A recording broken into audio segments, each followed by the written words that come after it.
vanishing folklore and beliefs. The Captain's Exploit, from Fairy Tales from Spain. Public domain reading.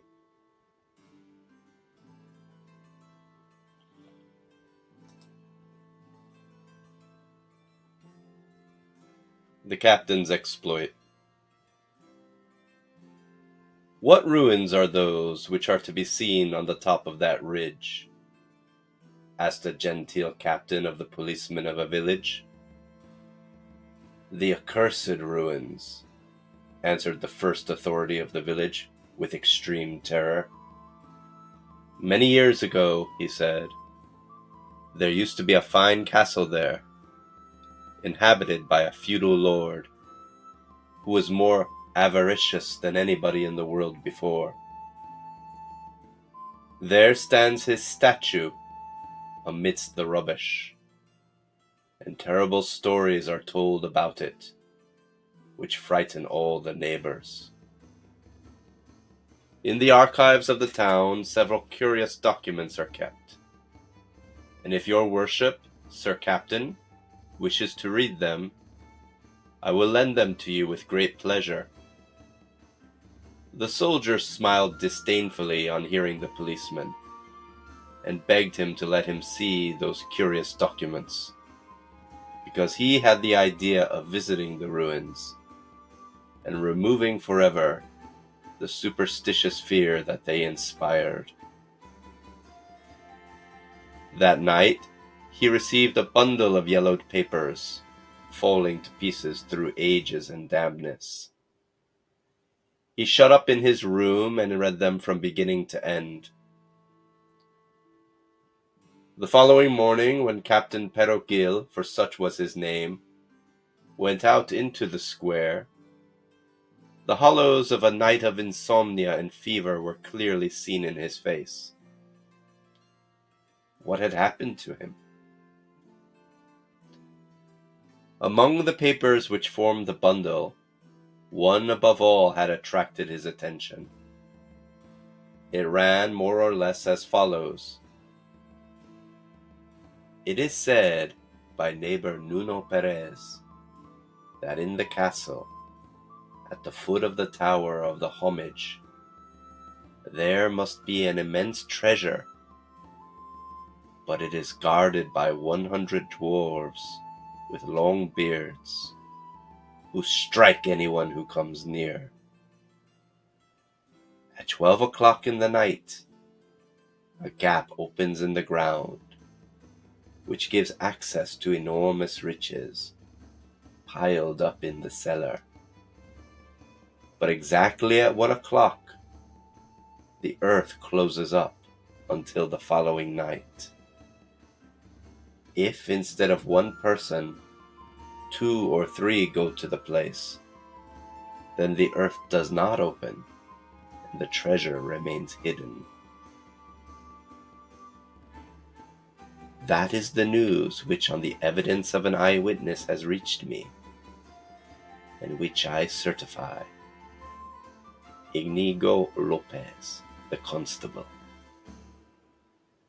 The captain remained perplexed for a good while, and at last said to himself resolutely, Tomorrow night I will go to the Tower of Homage, at the foot of the castle. Indeed, at 12 o'clock in the night, he went out of the house, where he lodged, and he went towards the ruins. First, making sure that his sword came out of the sheath without difficulty, and that the pistols which he wore in his belt were well loaded. At 11 o'clock or a little later, he arrived at the castle. A splendid moon was shining, which gave the landscape a melancholy appearance. The captain hid himself behind some stones close to the big tower, and there waited, twisting his mustache to see the marvel take place.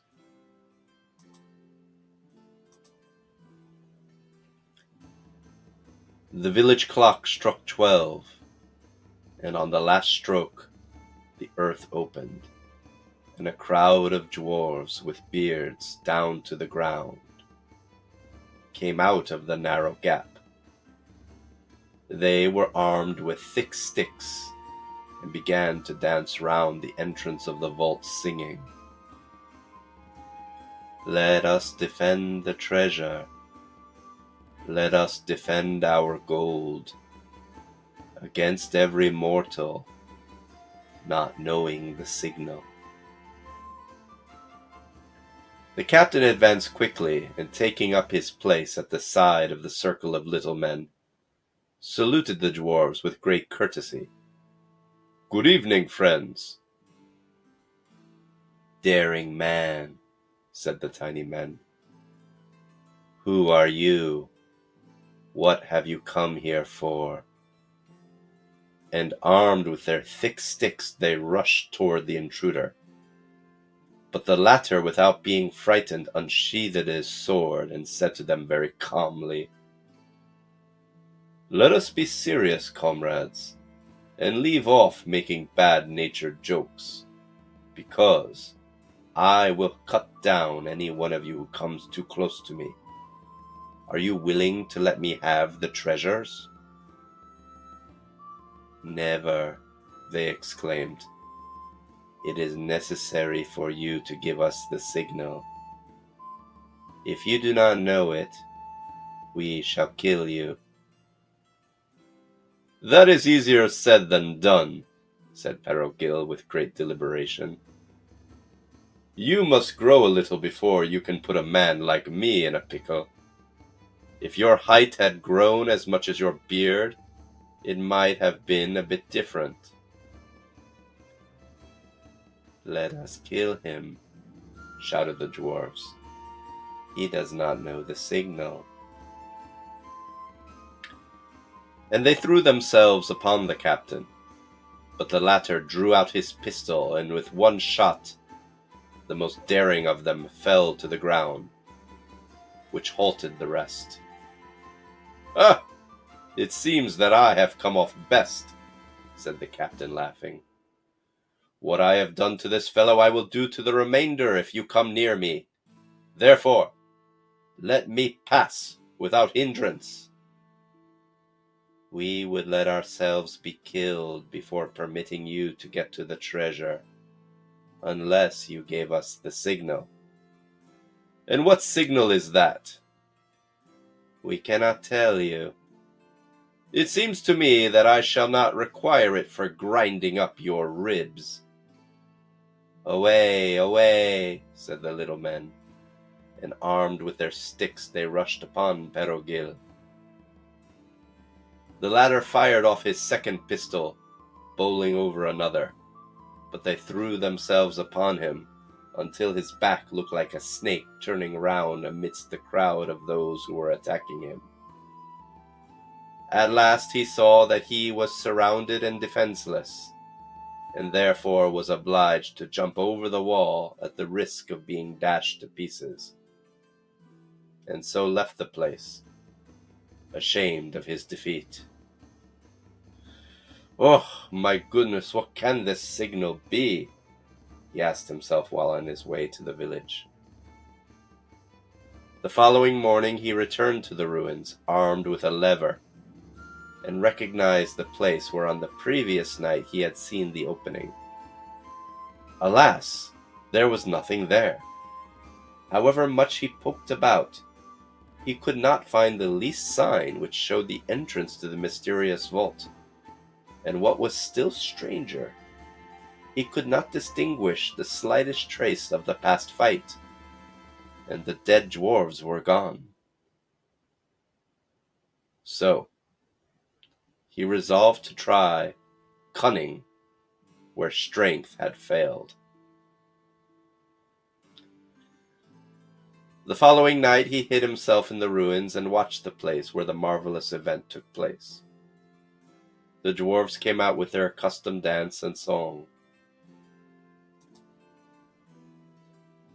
"Let us defend the treasure. Let us defend our gold against every mortal, not knowing the signal." The dance over, one of them said, "The captain will not return, but if he does come back, we will kill him. It would be better to allow him to enter the vault and let him die of hunger. But what if he seizes the bell?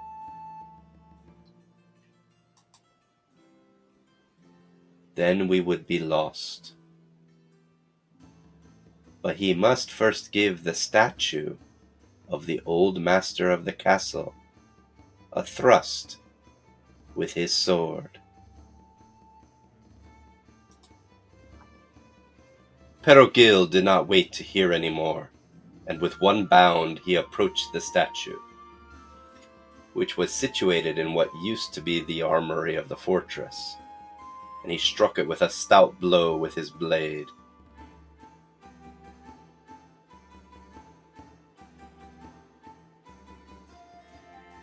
The statue fell down flat, as if struck by lightning, and at once the dwarves surrounded the captain and forced him down a flight of steps. Hardly had he entered than the gap closed up, and the captain found himself alone in a cave which was lighted by a lamp hanging from the ceiling. On the floor there were great heaps of gold and precious stones. But this was not the thing that claimed the captain's attention. He was looking for the mysterious bell which he had heard the dwarves speak about. For half an hour his search was fruitless.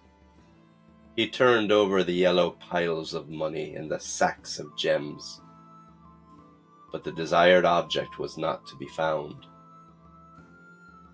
Weary and perspiring, he threw himself down on the pile of gold bars, and there rested before again returning to his task. The mysterious bell had yet to be found. Persuaded that it was not to be come across in a visible spot, he began to strike the walls, until at last one of them sounded hollow. With his sword he made a hole, and from it drew out a leaden bell of a very rare shape, which in a good sale might be worth much, maybe as much as 4 farthings. And now what must I do with this bell? Thought the captain. He carefully examined the object he had found, which bore the following inscription: "Do not ring me unless you know how." But the captain was not a man to hesitate, and he rang the bell. Immediately the walls began to close together, threatening to crush him by their enormous mass. Without being daunted, he gave another ring, and then 1,000 points of steel came forth from the wall, as if they were going to pierce him. But then he gave a third ring of the bell, and immediately the vault returned to its original form. At the 4th ring of the bell, the dwarves humbly presented themselves and said to him, "You may command us as your slaves. What do you want of us?"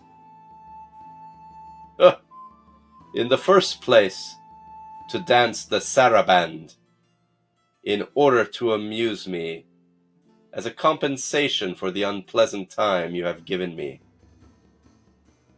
And the dwarves danced like anything for a good while, until Perogil told them to stop. "Now you will take the sacks of money and carry them to my house." The dwarves obeyed without making the slightest observation, and they loaded up all the precious things. "Leave us the bell," they said, "since you take away all of the riches."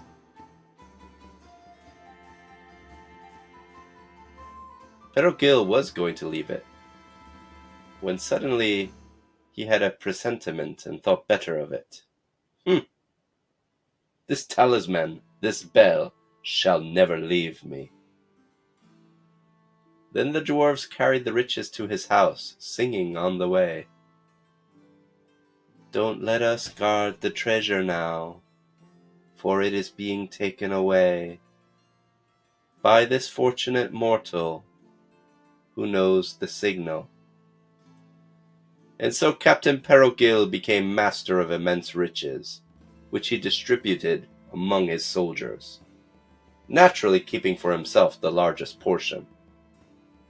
And whenever he thought of that famous adventure, he rightly used to say, "After all, the true talisman to get what we want is both cunning and bravery."